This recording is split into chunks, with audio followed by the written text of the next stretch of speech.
Senhor presidente, senhores deputados, senhoras deputadas, público tanto presente às galerias da Assembleia Legislativa de São Paulo, quanto também o público que nos acompanha, certamente com uma alta audiência pela TV Assembleia, pelo site da TV Assembleia. Eu queria começar, deputado Barba, nosso líder, dizendo que a idiotice é uma coisa que sempre houve no mundo. A imbecilidade sempre houve, mas eu nunca vi o grande problema da imbecilidade e da burrice e da ignorância é quando ela assume postos de comando e representação nos parlamentos.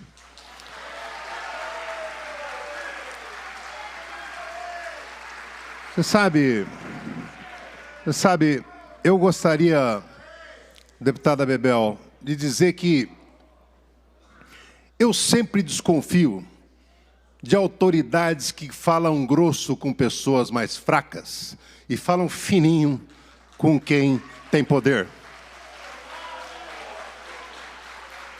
Queria dizer a Vossa Excelência, presidente Cauê Macris, que se Vossa Excelência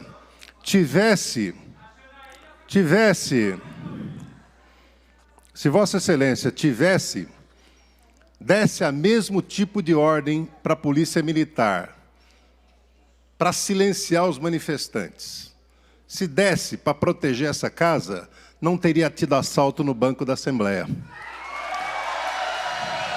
Não teria. Eu não entendo qual é a graça. Qual é a graça de uma casa? Qual é o objetivo de uma casa parlamentar? Território do debate. Campo da troca de ideias, da divergência, da construção. Qual é a graça? Se nesse lugar não pudesse ouvir a voz das pessoas que nos trazem até aqui. Hoje, 24 horas após essa casa ter aprovado a primeira versão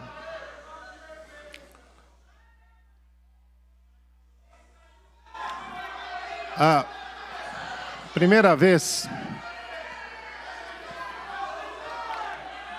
Pessoal, eu gostaria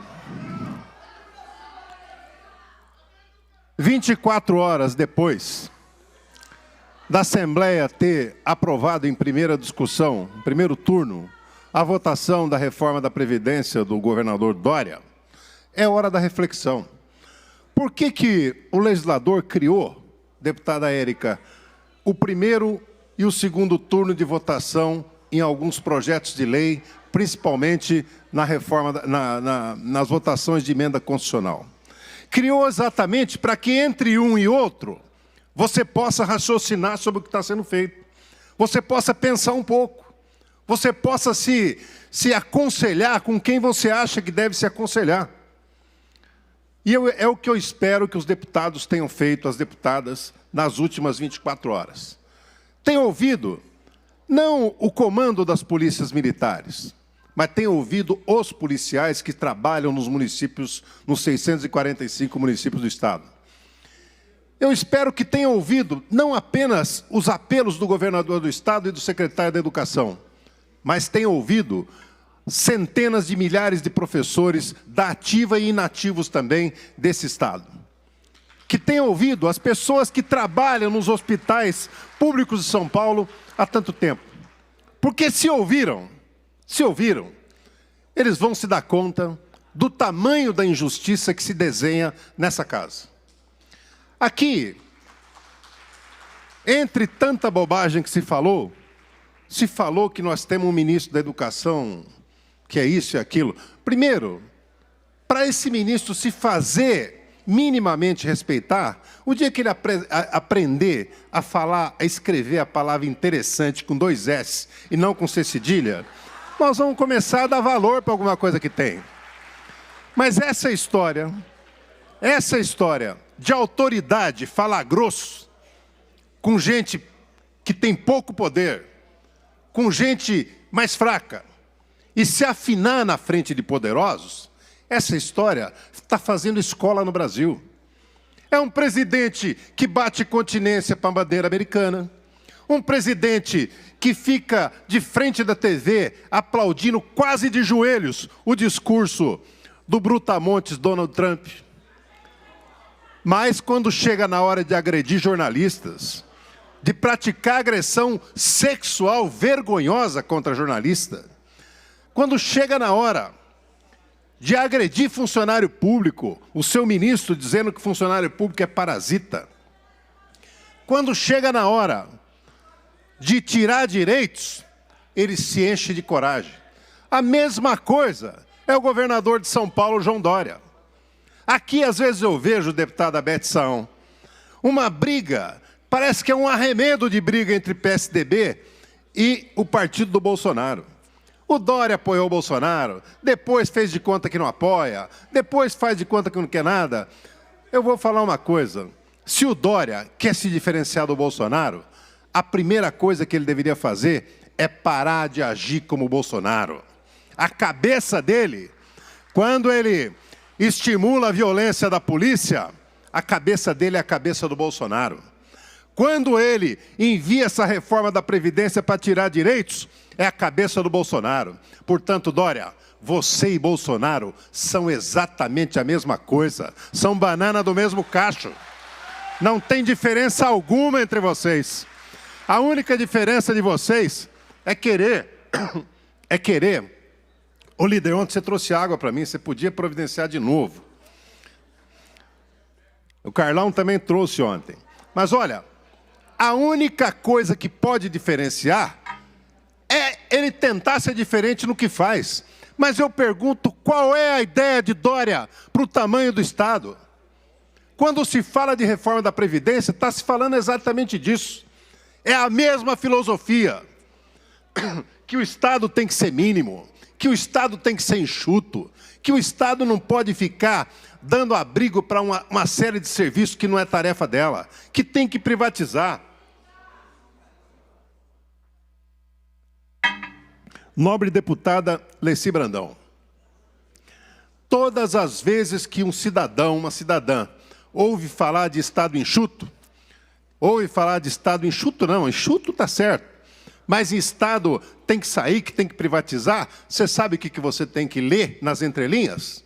Você tem que ler menos educação para o povo que precisa, você tem que ler falta de saúde para o povo que precisa, você tem que ler menos segurança e você tem que ler serviço público de péssima qualidade, porque a primeira coisa que eles fazem é querer desmontar o serviço público. E o começo disso é retirar direito dos servidores. É o caminho mais curto que eles encontram,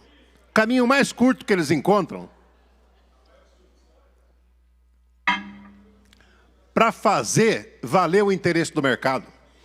Quando se fala que servidor público, professor, sabe, que as pessoas são parasitas, na verdade ele está querendo que esse Estado vire inteiro escola particular, vire hospital particular, sabe, que aqueles que garantem segurança, tem gente aqui que enche a boca para falar de segurança, mas não vê no concreto a situação dos policiais militares, não vê, e pode ter certeza, vem aqui gente agredir o óbvio do óbvio do óbvio.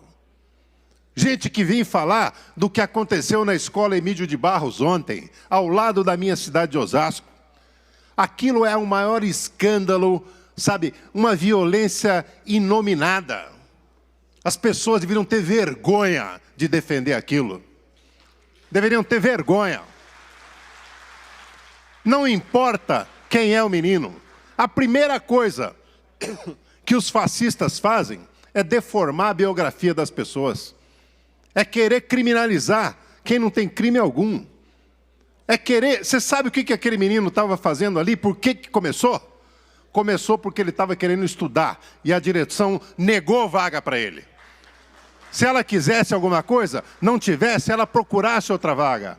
Não resolver dessa forma violenta, cruel, covarde que foi resolvida. É por isso que exige punição. E eu fico olhando aqui às vezes, gente aqui que vem aqui falar que professor não tem educação, como se ter educação fosse ficar quieto diante das injustiças.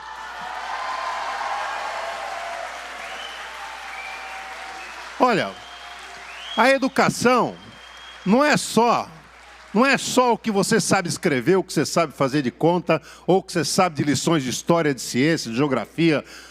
A educação é preparar as pessoas para um mundo justo, para ser cidadão. E se os professores não der exemplo, os alunos que eles formarem vão ser piores do que eles. Por isso que não se conforma.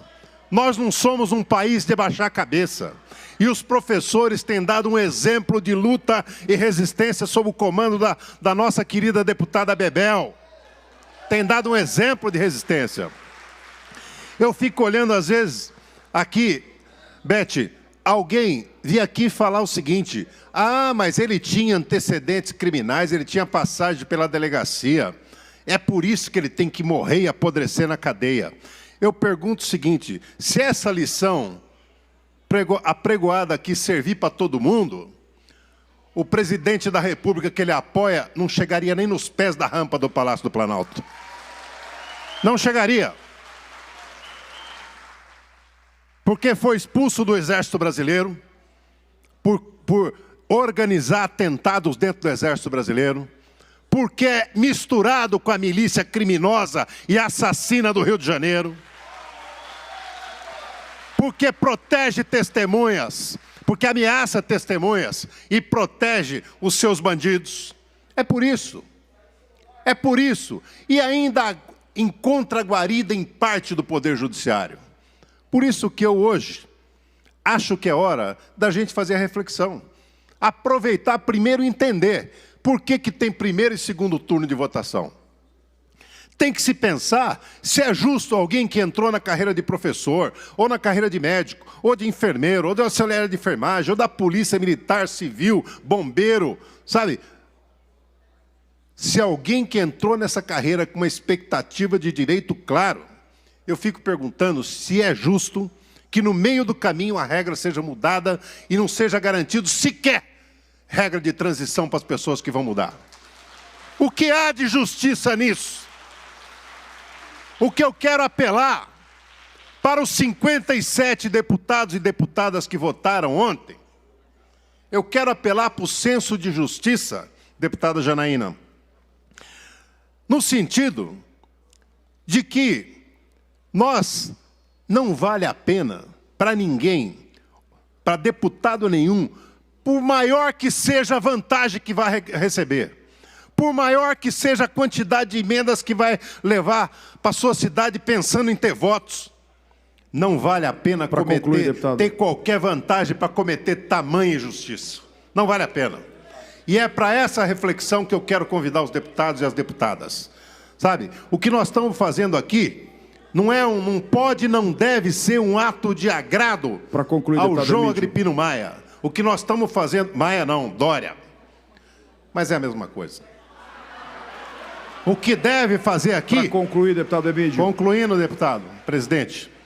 O que nós devemos fazer aqui é o exercício da reflexão, que a votação entre o primeiro e o segundo permitem. E eu espero e confio que o espírito público dos deputados, porque aqui não é lugar de quem defende interesse privado. Para concluir, deputado aqui é lugar Emídio, de quem defende interesse público. Deputado Emídio. Espero que garanta a vitória do funcionalismo do Estado de São Paulo. Com a palavra...